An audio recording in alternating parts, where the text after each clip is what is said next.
cantei Ouça, por isso ficou marcado na minha cabeça. Eu cantei Ouça no tom da minha mãe. E hoje em dia eu sou barítono. Você viu como é que são as coisas? E eu cantei no tom da minha mãe, que era Lá Maior, Lá Maior. E aí a família aplaudiu nós e tudo mais, e eles fizeram uma vaquinha. Com aquela vaquinha nós fizemos a nossa primeira compra de supermercado depois de, sei lá, quase um ano. Caralho. Entendi. Nós vivíamos de... Tinha vizinho que dava litro de leite para nós. E qual que é o momento que isso se torna, sei lá, a tua vida de verdade? No sentido de... Passou o problema assim fundamental, que era o de você não conseguir comprar comida, para se tornar algo que você fazia como profissão, como carreira? Puta pergunta. Cara, isso aí como nós fizemos aquilo ali ficar o nosso ganha-pão, então ou você gosta para valer daquilo ali, ou você tinha que fazer de qualquer maneira, entendeu? Uhum. Só que nós gostávamos. Meu pai gosta, minha mãe gosta. Minha mãe cantava em 70... Os dois cantavam em Encontro de Casais em 74. Imagina meu pai e minha mãe cantando no Encontro de Casais da igreja, juntos. Né? Então a união dos dois e com música trouxe essa veia para mim. Né? Meu avô tocava cavaquinho e o outro tocava bandolim. Os pais de cada um. E um eu nem conheci, porque ele morreu em 68, eu nasci em 69. Então era uma veia musical que você não tem como entender. E isto é gosto, não é questão só de você fazer para sobrevivência. Uhum. E aí nós começamos. Meu pai comprava um alto-falante, aí nós ganhava e trabalhava de novo. E nós fazíamos festinha para essa família durante anos. Fizemos repetidos aniversários para eles. Eles faziam vaquinha para dar para nós, não tínhamos cachê. Entendeu? Uhum. Aí eu tocava, nós vamos tocar para vocês. Isso durou quanto tempo? Há uns 2 anos. Eu ia falar agora, uns 2 anos nisto. Mas 2 anos, aí nós começamos. Aí pegava um barzinho aqui, e pegava um casamento, às vezes um casamento bem pobre, né, da pessoa que não tinha muita grana, fazia uma vaquinha também para dar para nós. E foi indo. Aí depois de um certo tempo, acredito que mais uns 4 anos, só nisso na noite, eu comecei a pegar coisas que nós precisávamos ter sindicato da Ordem dos Músicos do Brasil. Então nós nos filiamos e temos carteirinha. Nós somos da carteirinha do Sindicato da Ordem dos Músicos do Brasil. Nós 3. Entendi. E aí começamos. Aí eu fui no programa do Sérgio Reis, na Bandeirantes. Fomos em alguns programas, né? E tudo aleatório. Estávamos tocando no restaurante de segunda a sexta, velho. Isso você ainda é garotinho. Eu tinha 15 anos. 15 anos. Tanto que eu comecei a treinar porque eu tocava num restaurante, Dom Giuseppe, que foi onde nós conhecemos o Luiz Vieira e o Sérgio Reis. Que eles estavam fazendo show na cidade e foram comer lá na tratoria Dom Giuseppe. E nós tocávamos lá todo dia. De segunda a sexta, de segunda a sábado. E ele passou uma família. Aí a Isa, a Lia, a dona, falou, uma família, toca aqui pra nós. Eles tocam os 3, meia hora e meia hora o Mário de Almeida, o pianista.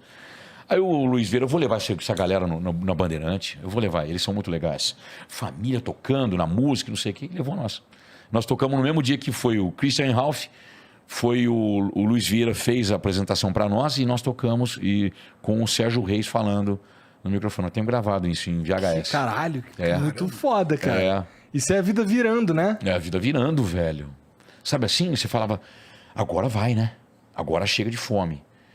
Agora não tem mais miséria. E aí, onde é que deu essa doideira em você de largar a música e se dedicar ao fisiculturismo? Porque quando eu comecei a malhar, quando eu comecei a treinar Malhar denunciou a idade, hein? Quem malha é velho. Época, não, é velho. Velho legal, velho. Legal. É das piadas do Jô Soares. Tá todo mundo malhando? Tá todo mundo malhando. Essa coisa do vivo ou gordo, velho. Puta que pariu. Eu sou bem antes disso. Naquela época eu já era master. Foda. Eu também sou da época do Jô Soares no programa que ele fazia depois do Chico Anísio. Puta que vamos lá, vamos mudar de assunto. Nem sei que porra é essa. Mas tudo bem, vai lá. Eu chamava Vivo ou Gordo. Vivo ou Gordo. Vivo ou Gordo. Morria de rir. Mas enfim, a música entrou para nossa vida justamente porque era um caminho para sair da miséria, mas ao mesmo tempo era um lance nosso de gosto. Nós cantávamos o que gostava mesmo. O problema é que aí começa a misturar, né? Então, na noite você vê, você tem que aguentar o cara bêbado te pedindo coisas que você não sabe, às vezes desprestigiando, brigando. Você pega um cara dando garrafada no outro, de verdade. Aí você pega um cara, sei lá, aí o garçom briga com o maître e sai uma brigaiada fodida e você segura uma aparelhagem e uma família. Aí fode. Entendeu? Minha mãe de longo, eu tocava num puteiro. Foi muito legal. Eu toquei num puteiro chamado Bones, em Ribeirão Preto. Já morava em Ribeirão Preto. Com a tua mãe? Com a minha mãe. Pesado, irmão. Ô, pai. Minha mãe de vestido longo. Você menor de idade. E eu menor de idade. Não, que eu tava... puteiro top. Eu tinha... Não, já tinha 18. Pariu, velho. Ah, bom. Pensa no puteiro. Vai a mãe, um menor de idade. Eu tinha uns 18 na época. Ah, bom. Entendeu? Tomara que você tenha 18. Se não tinha, tem agora, né, irmão? Ai, meu Deus. Agora pra contar, agora fudeu, já foda-se. Literalmente, no puteiro fudeu, né? Velho, mas você tem que ver, minha mãe e meu pai sentados na mesa no intervalo, e a gente escutava aqui do lado, falando, então, a meinha é 50 e a completinha 180. Pra não falar pior, né? E atrás 100, 200. Caralho. Era foda. Meu pai e minha mãe, minha mãe ficava muito mal. Minha mãe em si, sabe? Eu e meu pai, a gente fica ali, né? Óbvio, a gente cuidava, a ideia é dos dois homens cuidar da mesa e tal, cuidar da nossa imagem e tudo mais. Então nós íamos de... Tinha roupa, velho, de cintilante. Tipo gravata borboleta, ou se não, coletinho tudo verde, sabe? Calça branca, cinto branco, sapato branco. Bem anos 80 mesmo. E nós tínhamos, sabe, regra. Tocávamos em cima da sindicatória dos músicos. Tocava 1 hora, primeira hora cheia, tocava 1 hora direto. Aí as demais era 45 por 15. 45 tocando, 15 minutos descansando. E nós tínhamos direito a 2 bebidas por noite e um jantar. Só que nós gostávamos de café. Justamente para manter acordado, por quê? Porque terminava a noitada umas 2, 3 horas da manhã, e nós tínhamos que desmontar tudo e voltar de viagem guiando. Então nós dormimos 1 milhão de vezes em pedágio, em posto, na estrada mesmo, de uma hora para outra, parava lá que não aguentava mais e tudo mais. Então nós carregávamos, nós tivemos algumas caravans, né? E aparelhagem toda ali em cima, maiando, botando para quebrar, em tudo com o interior paulista. Em tudo quanto é cidade do interior, todo lugar. Aí nós tocávamos festa de casamento, jantar dançante, aniversário, festa de 15 anos, de formatura, baile. Fizemos baile, diversos bailes. Virou um negócio da família. Lugar. Virou um negócio da família. Nós vivíamos disso. Isso é o que nos tirou da nossa miséria e o que nos sustentou durante 20 anos. 20 anos? 20 anos tocando na noite. Eu toquei em barzinho até umas horas. Eu cantava Canteiros, Maluco Beleza, Yolanda. Todas essas músicas de barzinho. Isso era música de barzinho, que todo mundo só pedia isso. Né? E como é que você conseguia, vamos dizer assim, conviver na noite e ser um atleta de fisiculturismo, que precisa ser extremamente regrado? Tem que ter horário para dormir, horário para fazer as refeições, horário para treinar. São vidas totalmente diferentes, né? Trabalhar na noite e ser um atleta de fisiculturismo, que é o cúmulo do organizado, com o seu descanso, com o seu treino, com a sua dieta. Como é que você fazia para manter isso? Eu não fazia. Eu chegava na noite, de verdade, gente, tem até foto disso. Eu comendo aqui, ó, naquela época você não tinha conhecimento de dieta nem nada, então tudo que mandavam você fazer, você fazia. Eu comia ovo cozido com batata inglesa na mesa e meu pai e a mãe comendo pizza, sentado na mesa. 2 horas da manhã. Aí nos campeonatos, eu não tinha campeonato. Por quê? Porque no dia do campeonato era o dia de trabalho. Era o dia máximo do músico, que é sábado. Então eu não ia competir. E eu ficava louco da vida. Porque era o sustento do meu pai e minha mãe. Tu já era gigante. Não. Eu nunca fui gigante. Eu teve uma época muito boa, dos anos entre 2017, 18 e 19, que eu fui, em 2009 e 10, eu fui muito volumoso. Eu cheguei a 113 quilos, com 1,65 m. Então eu cheguei a ficar bem volumoso. Isso é o quê? Uns 5, 10% de gordura? Não, mais. Uns 8. 5 não, 5 de jeito nenhum. Uns 8, 9, assim. Mas na relação peso-altura, você era muito musculoso. Né? Muito musculoso. A gente tem que entender na relação peso e altura. Sim. Certo? Na relação peso e altura, você era muito musculoso. Você era muito preenchido. Preenchido, exatamente.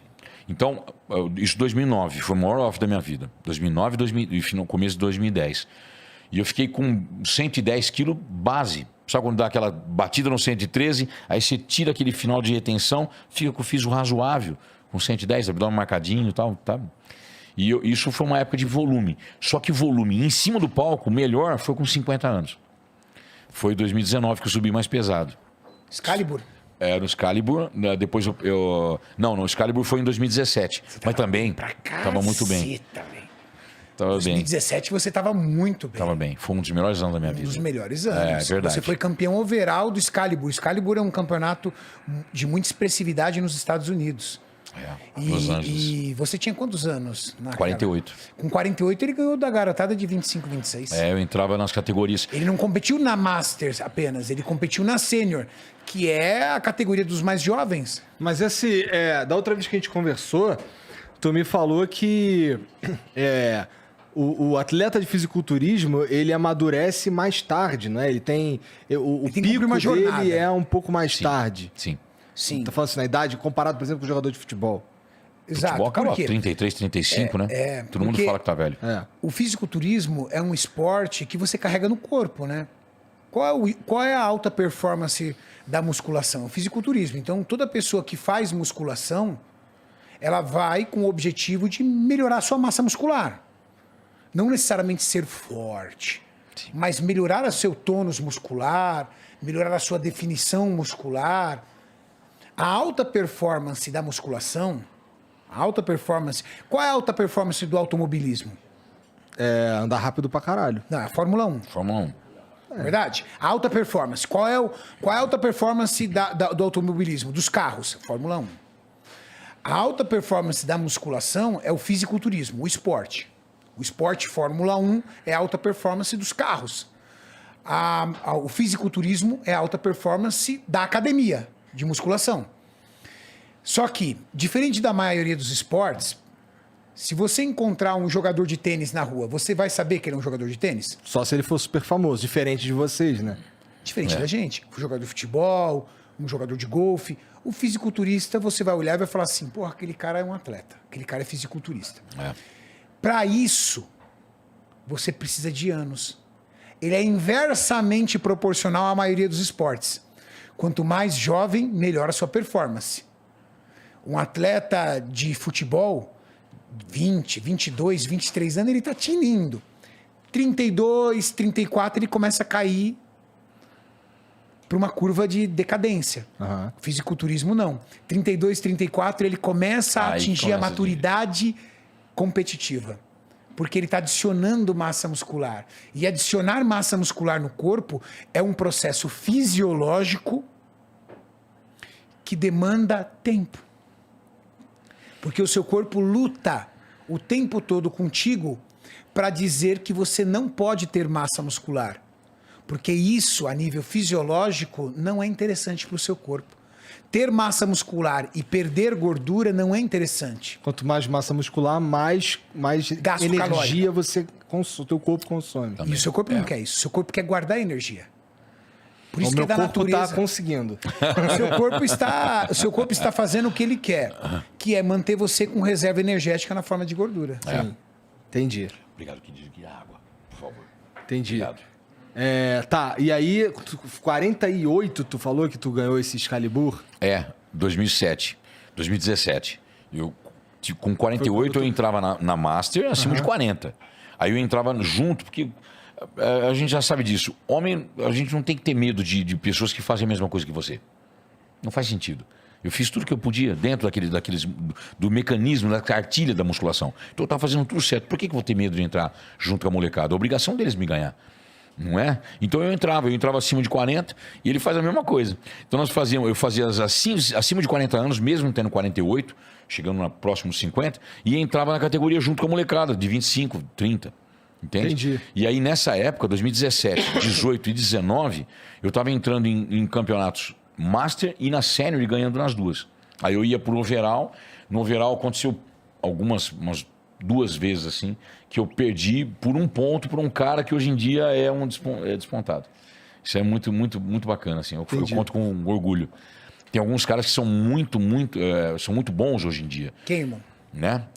Tipo Peter Moner, né? Tá lá brigando com todo mundo, com os caras e tal. Com Tu o nosso perdeu pra Ramon. ele por pouquinho, é isso que tu tá dizendo. Nós fizemos 3 confrontos. O Peter Mono competiu agora no Arnold Ohio, Arnold Ohio. Sports. Ele competiu comigo em 2017, ganhou de mim no overall do Mr. Universo da UABA, no profissional, né, porque eu ganhei a Master e ganhei a Sênior. Aí eu fui pro overall, que o overall era profissional. Então eu peguei todos os profissionais juntos e eu como campeão da Amador. Eu estreava na noite, eu estreiei e fui vice, e fiz 3 confrontos com ele. Porra. Então, por exemplo, o Justin Wessels, que é um cara que eu falo sempre, um cara que é muito bom, ele é bombeiro australiano, é um bombeiro aviador australiano, um gentleman, um cara sensacional. Parece que ele não tem pele. Transparente, é muito, muito, muito seco. Absurdo, fora de padrão. Qual foi o lugar mais remoto que você competiu, irmão? Você falou assim, nossa, eu competi num lugar muito distante, Rússia. numa condição climática muito extrema. Essa foi puxada, essa preparação minha, essa competição, eu achei que eu não ia conseguir dar conta de terminar. Então, na Índia foi foda. Índia? Na Por quê? Índia foi foda. Porque na Índia, cara... Tudo conspirava contra? Às vezes acontece isso, né? É, mas tem uma coisa que te pega pelas pernas, velho. Sujeira. Sujeira te pega pelas pernas, não pega? Eu sou meio sistemático. É, eu mas também. Então... Bem sistemático. Sistemática é Olha, outro Já nome deu um pra ok achar. ali, ó. Não. Mas, velho, de verdade, lá na Índia foi foda. É. Foi uma experiência única, porque o país eles são muito, muito amantes do fisiculturismo, são apaixonados pelo fisiculturismo. Eles te tratam como o rei ali. No hotel, os servidores, os caras, eles ficam assim com aquela carinha, olho arregalado, aí pensando que tá todo mundo olho arregalado a hora inteira pra você. Tipo, caralho, você tá aqui? Aí você fala, mas quem sou eu? Sou o Sardinha do interior do estado de São Paulo, para. Aí ele, então o senhor vem pra cá. É uma atenção diferenciada. E é muito sujo, velho. Mas é sujo com força. O cara sai de trás da cabana, que ele cagou atrás da cabana, Puta. e limpa a mão na roupa assim, vai. Aí do lado dele tem uma poça com umas galinhas e uma vaca. E a mulher. Você não faz ideia. Você não faz ideia. Acredita em mim. Fora os tuk-tuk. Tuk-tuk é a coisa mais engraçada que eu já vi na minha vida. Que isso? Aquele triciclo, Tu velho. pega aquele ciclo. Cara, motor 2 tempos, velho. O cara, 200. Dá tudo que tem e ele nem aí pra você, assim. Nem olhando pro trânsito. Aí ele vê lá, eles se comunicam com mimi. É buzina pra se comunicar. Só que eles vêm de frente um pro outro. Então você fica atrás, você fica assim, ó. Agora eu vou Fudeu, morrer, agora eu vou vou morrer. Aí o outro, um amigo seu, que tá tirando sarro, porque você tá passando medo, te filma no tuk-tuk do lado. Olha lá o Sardinha se fudendo. E eu assim, ó. E o tuk-tuk nem aí pra mim, assim, ó. No pau. Em cima dos viadutos, carro pra caralho. E ele, aí chega lá, um vem de frente, eu juro, velho, eu juro. Ele vem de frente e fala assim, ó, um pra cada lado. Você fala, mas não tem semáforo, porra, eu vou morrer. Eu vim pra competir, vou morrer. Aí os caras, e com o pezão de fora, né? Pezão com uma crosta de pele desse tamanho, assim, o dedão, que ele pisa de lado no acelerador. E no pau, você falava, por que eu tô fazendo aqui, velho? Puta que Caralho. Mas foi uma juro. experiência foda. Nunca mais tô essa porra. E os caras filmaram. Meus amigos gente fina, filmaram tudo. E olha lá o Sardinha se cagando de medo e tal. E ele passando do meu lado, em cima da ponte. E eles por não exemplo. estavam se cagando? Não, já cara, tava tem acostumado? amigo que é muito louco. Entendi. E olha que eu gosto de velocidade, hein, velho. Você Sardinha, acha eu vou que te isso foi mais perguntar. difícil? Foi um dos campeonatos mais difíceis. Sabe por quê? Porque a preparação foi foda, porque eu chegava lá e tinha medo de comer a comida.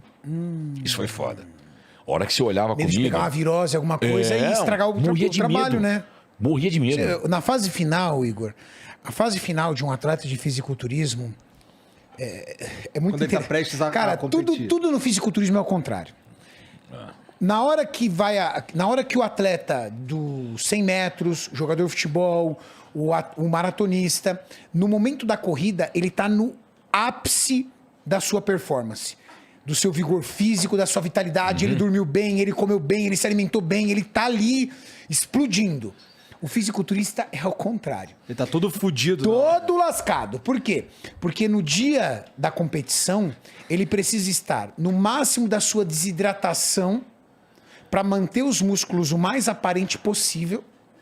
Ele está no limite da sua definição muscular, ou seja, com o mínimo de massa, de percentual de gordura possível. E isso leva você a um estado muito debilitado. Eu vi a cara do Julião quando ele tava pra competir, ele tava acabado. Acabado. É. Então, se Eu daria uma surra no Julião, né? daria. Você pegaria eles. Então, o Sardinha, nesse momento, qual era o medo dele? Comer uma coisinha aqui errado porque o sistema imunológico está muito baixo. Entendi. Entendeu? É uma batata doce meio mal cozida, você tá fudido. Mas é assim, acaba você não com a comia? raça. Comia, né? Por exemplo, as batatas doces deles são meio amarela. nos Estilo Estados Unidos? norte-americano, é. Só que é um amarelo, velho, estranho, te juro. É um negócio, sabe, o ocre? Sei. Que é um amarelo passado por marrom. É meio nojento. Meio É ferrugem, nojento, né? de verdade. E aí o pior é quando você prestar atenção em quem cozinhava. Aí de Puta que pariu. Aqueles caras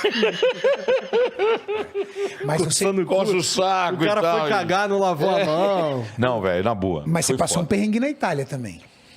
Na Itália também. Puxado. Na Itália também. Foi... que Ah, aconteceu tem na muita Itália? coisa, cara. Tem muita coisa.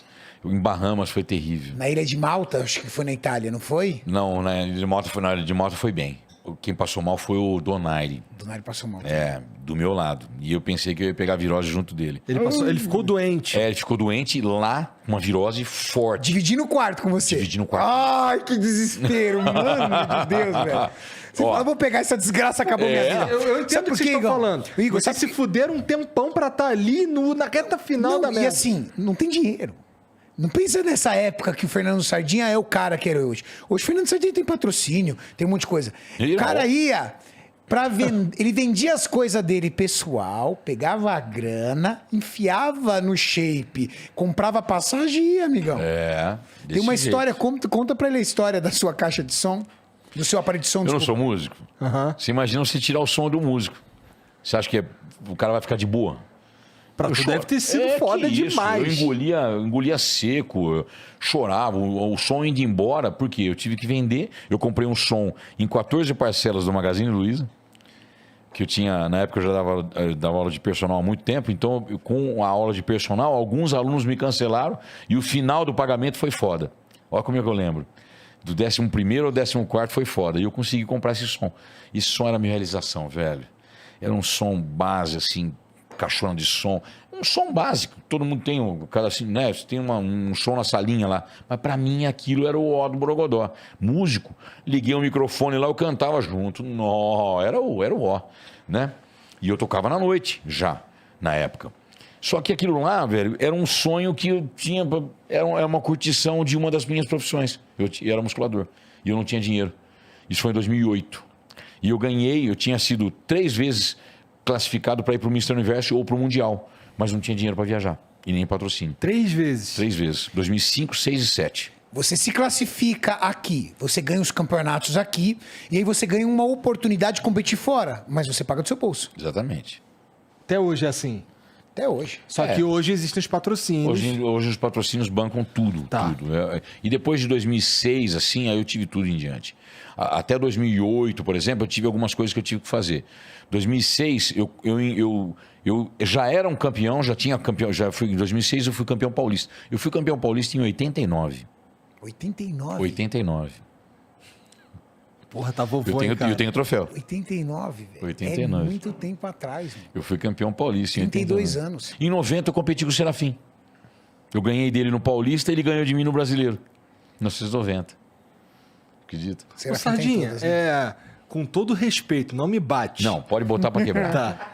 Mas assim, cara, você é mais baixo que o Cariani. Sim. Ser baixo te dá alguma vantagem ou desvantagem no esporte? No julgamento, É. sim para um ponto e não para outro. Existe um item de julgamento que fica meio que intrínseco. Todo árbitro sabe, mas poucas pessoas sabem. Chama-se frame. Frame é a estrutura óssea do ombro, a estrutura óssea do quadril, linha de cintura, e a estrutura óssea das pernas.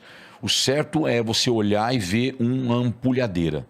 Ou seja, um relógio romano. Você vira ao contrário, é aquilo ali. Nós precisamos ter esse shape, principalmente para as categorias Open, masculino e também Classic, etc. Só que, mesmo para as mulheres, o Women's Physique e Figure também tem que ter mais ou menos isso. Só que o frame tem todo mundo tem sua deficiência. Uma deficiência de estrutura óssea ou de formato muscular. Tem pessoas que não é privilegiado pela massa muscular. Às vezes o músculo é preenchido, mas a estrutura óssea é deficiente. Então tem caras que a gente fala o cavalo da calça. O cavalo da calça é o assoalho pélvico. É o campinho entre o saco e o rabo.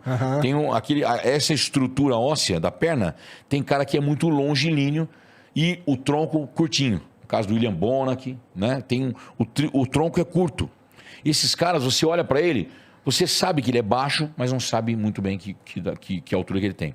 Os caras que têm o frame mais baixo, têm instrumentos de perna mais atarracada, você já sabe que ele é baixo. Dificilmente um cara tem a perna curta e tem 1,80 m. Não existe isso. Entende? Geneticamente falando. Entendo. Então, para os árbitros, a gente fica olhando, você já sabe quem que é baixo e quem que é alto. O cara que tem equilíbrio, Ramon, você não sabe que altura ele tem. Você não sabe se ele tem 1,70 m, se 1,80 m, 1,90 m, você não sabe. Por quê? Porque é muito proporcional.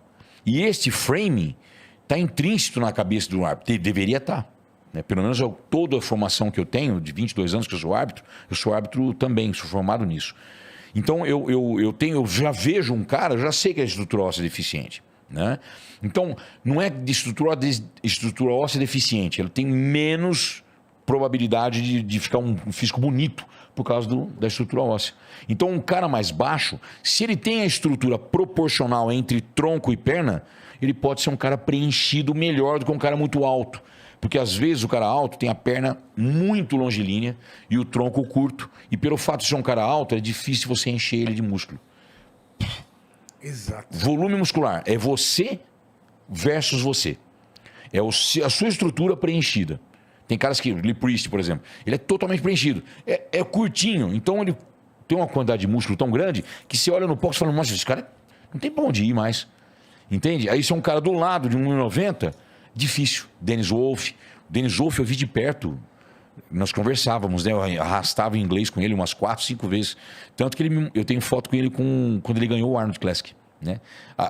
A minha entrada no avião foi... Ele entrou no avião, entrou o Marcelo Bella e o meu avião foi cancelado. Foi naquele dia que eu quase morri de hipotermia. Lá em Ohio. Mas, Caralho, de tem verdade. história aí, hein, de cara? verdade, de verdade. Quase morri de hipotermia. E o Dennis Wolf, de 1,90 m, o cara, pra preencher um cara de 1,90 m, velho, é muito volume. Quando eu vi o cara de perto, você fala, não é possível. O cara parece que enfiaram um negócio nele e começaram a encher o cara.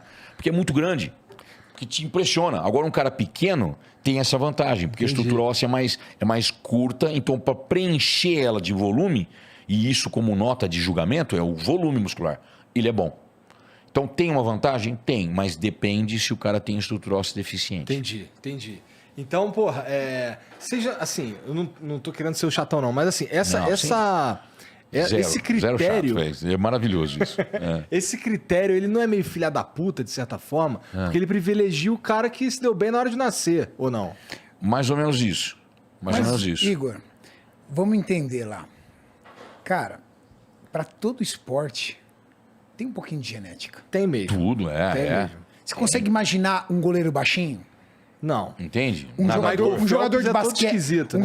um jogador de vôlei baixo, ele tem que ser muito habilidoso para ele jogar ali numa posição de levantador, alguma coisa assim. O cara para ser um pivô do jogador de Você acha que basquete, eu vou mas ser a pivô? grande maioria Eu vou ser pivô, nem fudendo. genética. Genética. É. O fisiculturismo não é diferente. Para piorar, o fisiculturismo avalia físico. E o que o físico depende muito? Condições genéticas. Condições genéticas. Aí você fala assim, poxa, Renato, justiça, injustiça. Por que nos Estados Unidos o esporte é tão evoluído? Porque quando você é jovenzinho na escola ali, começando, o professor olha e fala assim, você, jogador de futebol jeito. americano, você, basquete, você, musculação, você, soccer. Começa ali, né? É uma seleção Entendi. natural, É. mas uma coisa é fato. Tem esporte para qualquer tipo de genética. E Oh. que às vezes você quer escolher um esporte que a tua genética não te privilegia. E aí você tem que ser o Rock Aí- Lee, super foda no Ou tem um hobby. Você pode jogar basquete tendo 1,70 m e até ser um bom jogador de basquete com seus amigos. É. Porque o cara de 1,70 m vai ser difícil você participar da seleção. é. Vai ser difícil você jogar na NBA só se for um gênio mágico, velho. E nós temos isso, hein? Phil Heath, com 1,70 m e pouco, né? Que ele tem acho que 1,76 m. É. Imagina o nosso, um dos maiores campeões que nós temos, chama-se Phil Heath. O Phil Heath foi 7 vezes Mr. Olímpia, que é o título máximo da musculação. O título máximo dentro do nosso esporte é o Mr. Olímpia. E ele foi 7 vezes. Adivinha o que ele fazia antes? Ele era jogador de basquete. E jogava pra caralho. Jogava pra caralho. Ele segura a bola, faz um monte de truque com bola, fazia enterrada com 1,76 m. Né? Só que... Mas Ele nunca percebia, seria. nunca seria. Aí ele falou, Entendi. sou muito baixo, não adianta. Vou tentar bater. A hora que eu descobri a musculação, os braços desenvolveram de uma tal maneira e foi indo, pronto, 7 vezes Mr. Olímpia. É um dos atletas mais ricos da Meio atualidade. absurdo, meio maluco isso. A vida é doida, Não é? né? Cara, mas assim, tu falou também que tu luta, não é? Sim, eu fui no Karatê, judoca não sei e o quê. jiu-jitsu. Mas tu já era grande quando tu praticava? Sim, eu já... Não atrapalha? Não, quando eu lutava judô, eu era menino ainda. Eu comecei o judô com 12, com 11. E aí lutei pra caramba, eu treinava 4 horas por dia, 3, 4 horas por dia. Porque eu queria entrar na musculação, mas não deixaram. Porque todo mundo buzinava na cabeça com o crescimento, aquela merda toda. Então não deixaram entrar. Meu pai e minha mãe me seguraram, não vai prejudicar o crescimento. Falei, pô, a família inteira não, caralho. Vou crescer Não adiantou aonde? nada, hein, irmão? Não vai adiantar nada. Não deixaram você treinar e você não me continuou fuderam. baixinho. Que amigo filha da É, puta. Você é a prova de que isso é Não adianta porra nenhuma. Fiquei 5 anos sem treinar e não continuei anão, velho. Puta que pariu. Mas enfim, naquela época, o judô era um tesão que foi vindo porque eu não tinha como fazer musculação. Entendi. E aí comecei a ficar muito bom no judô, de técnica, porque eu lutava muito direto, treinava direto, só que eu não tinha força, eu era muito magro para poder tracionar os caras. E como eu sempre fui um cara mais velho pela condição que eu estava ali, eu pegava caras muito maduros, né? Então é infantil ligeiro, por exemplo. E aí, para projetar os caras é meio difícil. E eu comecei a fazer musculação e comecei a fazer em casa para poder me exercitar, para melhorar no judô. Pra você ter uma ideia, sabe aqueles suportes de durex? Que a gente não tem o suporte durex, é pesado. Como se fosse de ferro fundido. Sei. Que você É põe que durex isso é no velho meio. pra caralho, cara. Caralho, velho. Isso que eu ia falar. Será que é aquele que ele tá falando? É aquele, mesmo. É aquele, velho. Enfim, Ferro de passar roupa com carvão, pesado pra caralho também. chama escovão. Lembra do escovão? Eu usava escovão pra treinar em casa. Sacanagem, ele tem 30 e poucos anos, lembra de porra nenhuma. Não, mas é que assim, a minha Não avó... era da nossa época, da época minha dele, avó não, usava essas porra, entendeu? Ó, o primeiro escritório que eu trabalhei na minha vida, eu tinha essa porra desse rolo de durex aí pesado pra caralho. É, pesado pra caralho. Eu pegava ele com a mão e fazia rosca. Eu enfiava a mão dentro, tirava o durex, enfiava a mão dentro. Tanto, olha como são as coisas. Eu fazia isso pra treinar bíceps, né? Eu coloquei esse mesmo objeto, não era o mesmo, né? Mas é o mesmo objeto para minha filha treinar com 2 anos. Que legal. Minha filha começou a treinar com 2 anos de idade. Tua filha tem quantos anos? 20. Ela treina ainda? Campeã do meu campeonato, campeã paulista, Isso é muito vice-brasileira. foda, cara. É. Caralho, não sabia disso. E muito foda. minha filha canta. Ela é tua filha mesmo, né? Ela parece contigo? Fala que eu tô mentindo. Né? Se falar que tem alguma coisa errada ali, velho, e não parecer pelo menos a sobrancelha nessa porra, eu tô fudido. Mas aquilo ali foi uma realização, né? Porque todo mundo falava o contrário. Não, porque você vai querer que ela vai treinar. Eu falei, mas pera lá, você não tem orgulho do que você é? Eu tenho orgulho do que eu sou. Quando as pessoas me perguntam, eu falo, prazer, Fernando Sardinha, fisiculturista. Eu falo com orgulho do que eu sou. Por quê? Porque eu sei que eu faço alguma coisa pra valer na minha vida, não é? Então, se você tem orgulho do que você é, você quer passar pro seu filho, caceta. Não tem nada mais óbvio. Aí eu brigava com o mundo inteiro. Então, com 2 anos, ela tinha problemas de refluxo e tudo mais, né? Chorava e tudo mais. Eu vegetei os 6 primeiros meses, né? Dava 15 horas de personal por dia, não dormia à noite, fudeu. Aí eu fudia com força, me dopava de efedrina. Tomava efedrina, cafeína e aspirina. Eu tomava Termapro, que era um Efedrina é o produto quê? da Prolab, lembra? Xenadrine, tudo isso. Lembro. Naquela época era permitido. Eu tomava para poder trabalhar. Efedrina, ele é um estimulante muito potente que por uma época nos Estados Unidos era permitido no suplemento. Hoje, só em medicamento. A efedrina... Você já ouviu falar de franol? Anfetamina. É? Já ouviu Anfetamina falar mesmo. de franol? Não. É um medicamento. Franol é Na efedrina. farmácia. Entendeu? E imagina uma cafeína muito mais potente. Bem mais. Muito mais potente. E aí tu E tinha sobrevivia. cafeína junto, né? ECA, efedrina, cafeína e aspirina. Aspirina para controlar a temperatura craniana, para manter sem tanta cefaleia, sem tanta dor, né? E a efedrina deixava você ligado, que parecia que você ia subir nas paredes. E aí todo mundo começou a descobrir isso aí para poder dançar na noite. Os caras tomavam uma cápsula para dançar até 1 hora da manhã, Misturava 2 com horas. umas vodka. Aí tomavam mais uma e pau de novo, né? Olha só que coisa. E era um suplemento para emagrecer. E o Xenadrine, que era a efedrina, cafeína e aspirina, apareceu na primeira vez num caminhão no Exterminador do Futuro. Eles fizeram uma propaganda gigantesca, Xenadrine. Lembra disso? Lembro. No primeiro, olha que coisa. E eu tomava para poder trabalhar. Eu dava 15 aulas de personal por dia. Que naquela época era 1 hora cada aluno. Não tinha nada de treininho rapidinho de todo mundo. Não, era 1 hora para dar atenção, etc, etc. E como na tua vida nada é fácil, sua filha é péssima pra dormir à noite. Nó! Meu velho, você não faz ideia. Quando eu chegava em casa e a mulher despreparada, sabe? Aquela mulher que foi mãe e não era. E ela falava, mas eu não nasci para ser mãe. Quando foi mãe, ela ficou louca, adorou, ficou, né? Só que ela era a criança. Então eu chegava à noite, velho, eu ia lavar a louça. Eu olhava ali e falava, mas não deu para fazer. Aí ela, do jeito que ela tava de manhã, velho. Ela e a criança ali, e eu só falei, agora eu vou morrer, velho. E levantava, olhava, pegava uma meia, a outra não combinava, eu punha mesmo assim. E já ia trampar. Juro por Deus. Eu juro, eu olhava pro meu... Eu tinha uma cama de solteiro, que eu não tinha nada, não tinha um pardal para dar água quando eu casei. Quando eu juntei os trapos, né? Só que eu pensei comigo, eu vou levar isso aqui pra minha filha dormir, né? Que dormiu, caralho. Dormia nada. Ela parecia o Tarzan andando de cipó no quarto. Mas aí eu levantava 4 horas da manhã, eu falava, hoje eu vou morrer. Eu já mandava um Xenadrine pra dentro, fazia tum! E eu já ia lá, pegava 2 meias, nem combinando as meias, já saía, chinelo, e descia o cacete.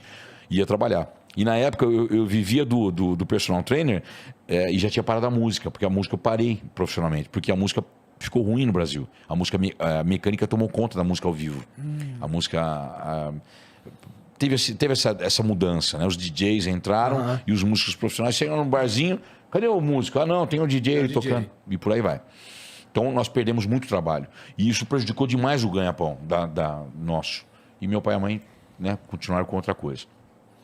Nisso a musculação já me sustentava, desde os 15, dos 16 a musculação me sustentava. Quando eu tinha 1 ano, eu já começava a trabalhar com isso. Já comecei a ser instrutor da academia. Então eu já trabalhava ali e aquilo ali já era meu ganha-pão. E eu pagava tudo, então eu não tirava 1 centavo. Eu nunca tirei 1 centavo da música. Eu trabalhei com meu pai e a mãe 20 anos na noite. Eu nunca tirei 1 centavo da música. Era pra família. Só pra família. A minha academia, eu nunca tirei, isso eu acho que eu nunca falei em nenhum lugar.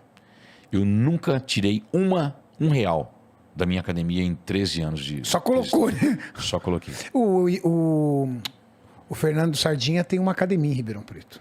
Chama Chuta o nome da academia. Desculpa. Eu ia falar, chuta o nome da academia. Chuta perdão. Sardinhas Gin. Acertou em cheio. Desgramado é um gênio. E eu... Desgramado. Desgramado é um gênio. Então fala o nome do meu campeonato. Sardinhas Classic. Não, para. Aí é demais.